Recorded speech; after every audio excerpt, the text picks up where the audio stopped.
Hi hello నమస్తే. నేను మీ Mallesh brother Kisan Nagar నుండి అయితే సెల్ఫ్ వీడియో తీస్తున్నాను. ఎట్లా వచ్చిందో చెప్పండి. మరి నా ఫోన్ నంబర్ 6302513347. నేను ఇంతకుముందు పెట్టిన వీడియోలో ముందు మాట మరియు పరిచయం గురించి పెట్టాను, ఇంట్రొడక్షన్ గురించి. అయితే ఇప్పుడు మరి యూనిట్ 1 స్మాల్ వర్డ్స్, ఈ స్మాల్ వర్డ్స్ గురించి మనం తెలుసుకుందాము. ఈ స్మాల్ వర్డ్స్ యొక్క పాత్ర ఏమిటంటే, ఈ యొక్క చిన్న పదాల యొక్క పాత్ర ఇవి వాక్య నిర్మాణంలో, సెంటెన్స్ ఫార్మేషన్లో ఎంతో బాగా ఉపయోగపడతాయి. అట్లాగే మరి ఇవే మనకు చాలా ప్రాముఖ్యమైనవి. ఏమేంటియో ఆ పదాలను చూద్దాము. ప్రొనౌన్స్ అండ్ ఎడ్జెక్టివ్స్: ఐ నేను, మై నా యొక్క, మీ నన్ను, నాకు, వి మేము, మనము, అవర్ మన యొక్క, మా యొక్క, అస్ మనకు, మాకు, మనల్ని, మమ్మల్ని, యు నీవు, మీరు, యువర్ నీ యొక్క, మీ యొక్క, దే వారు, దైర్ వారి యొక్క, దెమ్ వారికి, దైర్ వారికి,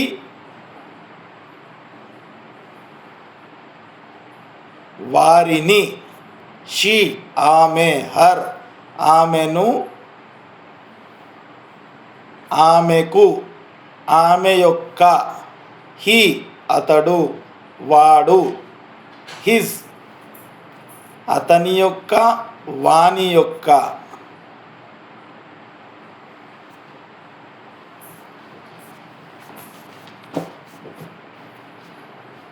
హిమ్ అతనిని, అతనికి, వానిని, వానికి, ఇట్ ఇది, ఇట్స్ దీని యొక్క, దిస్ ఇది, ఈ దట్ అది, ఆ దీస్ ఇవి, ఈ దోస్ అవి, ఆ ప్రిపోజిషన్స్, కంజంక్షన్స్, అడ్వర్బ్స్: ఫర్ కొరకు, కోసం, ఫ్రమ్ లేదా సిన్స్ నుండి, టు కు లేదా కి, ఆఫ్ యొక్క, అబౌట్ గూర్చి, గురించి, విత్ తో, ఎట్ వద్ద, దగ్గర,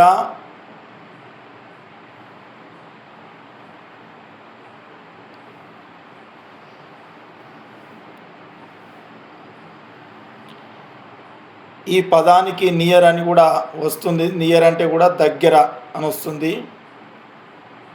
త్రూ ద్వారా, దో వలన, ద్వారా, త్రూ THROUGH వలన, ద్వారా,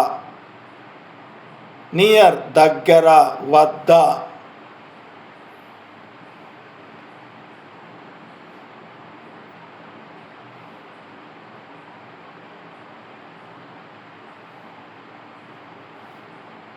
ఇన్ లో లేదా లోపల.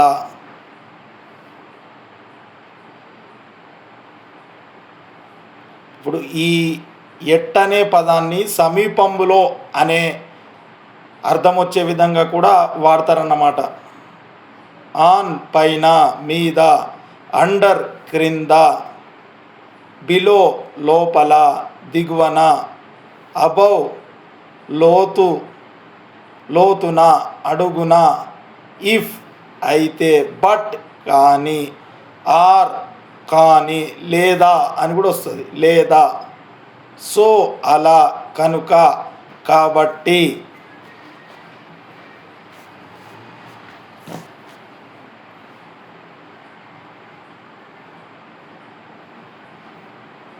హెన్స్ కనుక, కాబట్టి, అండ్ మరియు, బికాజ్ ఎందుకు, ఎందుకనగా, డ్యూ టు ఆ కారణంగా, ఆల్దో అయినప్పటికీ, క్వశ్చన్ వర్డ్స్ అంటే ప్రశ్నించే పదాలు, వాట్ ఏమిటి, వై ఎందుకు, వెన్ ఎప్పుడు, వేర్ ఎక్కడ, విచ్ ఏది, హౌ ఎలా, హౌ మెనీ ఎంత, ఎంతమంది, హౌ మచ్ ఎంత, హూ ఎవరు, హూజ్ ఎవరి, ఎవరి యొక్క. ఈ పార్ట్స్ ఆఫ్ స్పీచ్లో కనుక చూసుకున్నట్లయితే కొన్ని అర్థాలు కూడా చూసుకుందాం. పార్ట్స్ ఆఫ్ స్పీచ్ అంటే భాషా భాగాలు. ఈ భాషా భాగాలలో మనకు ఎన్ని ఉంటాయంటే 8 ఉంటాయి. నౌన్, నౌన్ అంటే నామవాచకం. ఒక మనిషి పేరు కానీ, జంతువు పేరు కానీ, వస్తువు పేరు కానీ, ఒక మనిషి పేరు 1, జంతువు పేరు 2, వస్తువు పేరు 3, ఒక స్థలం పేరు 4. Noun is a word which gives more information about a person, animal, place or ఏ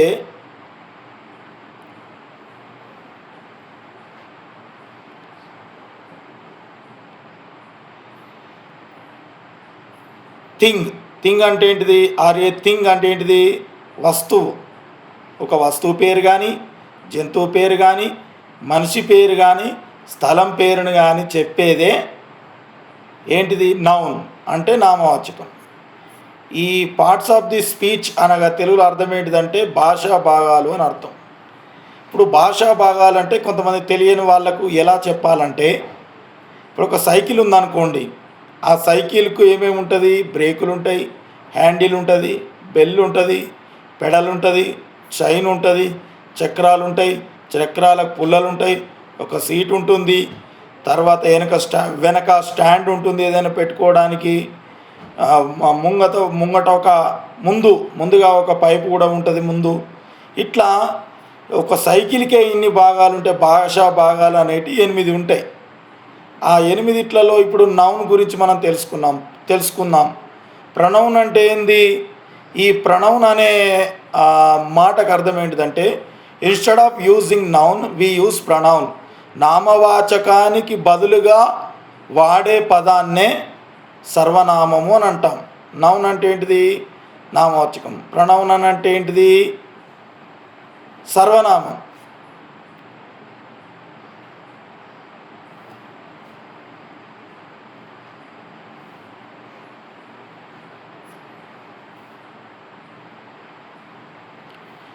తర్వాత ఇప్పుడు ఎడ్జెక్టివ్ ఉంటుంది. దాన్ని మనం మళ్ళా వచ్చే క్లాసెస్లలో డిస్కషన్ చేసుకుందాము. అయితే ఈ యూనిట్లో ఇంతవరకే ఇచ్చారు. ఇప్పుడు ఎడ్జెక్టివ్ అనుకోండి. ఎడ్జెక్టివ్ అంటే ఒక నౌన్ యొక్క, ఒక నామవాచకం యొక్క, సర్వనామం యొక్క గుణాన్ని తెలిపేదాన్ని ఎడ్జెక్టివ్ అంటారు. ఎడ్వర్బ్ అంటే ఏంటిదంటే క్రియా విశేషణము. ఒక క్రియకున్న విశేషణాన్ని, ఒక పనికున్న విషయాన్ని లోతుగా చర్చించేదే ఎడ్వర్బ్. తర్వాత ఇప్పుడు కంజంక్షన్ అంటే ఏంటిది? సముచ్చయం. అంటే ఒక 2 పదాలను కానీ 2 వాక్యాలను కానీ చెప్పేదాన్నే కంజంక్షన్ అంటారు. ఇంటర్జెక్షన్ అంటే ఏంటిది? ఇంటర్జెక్షన్ అంటే ఆశ్చర్యార్థకం. ఏదన్నా మనం ఆశ్చర్యార్థకంగా చెప్పాలంటే ఆ విధంగా ఇంటర్జెక్షన్ అని వాడతాం. తర్వాత ప్రిపోజిషన్ అనేది ఏంటిదంటే ఒక నామవాచకానికి ముందుగా వాడేదాన్ని ప్రిపోజిషన్ అని అంటారు. టైంకి సంబంధించిన ప్రిపోజిషన్స్ అని.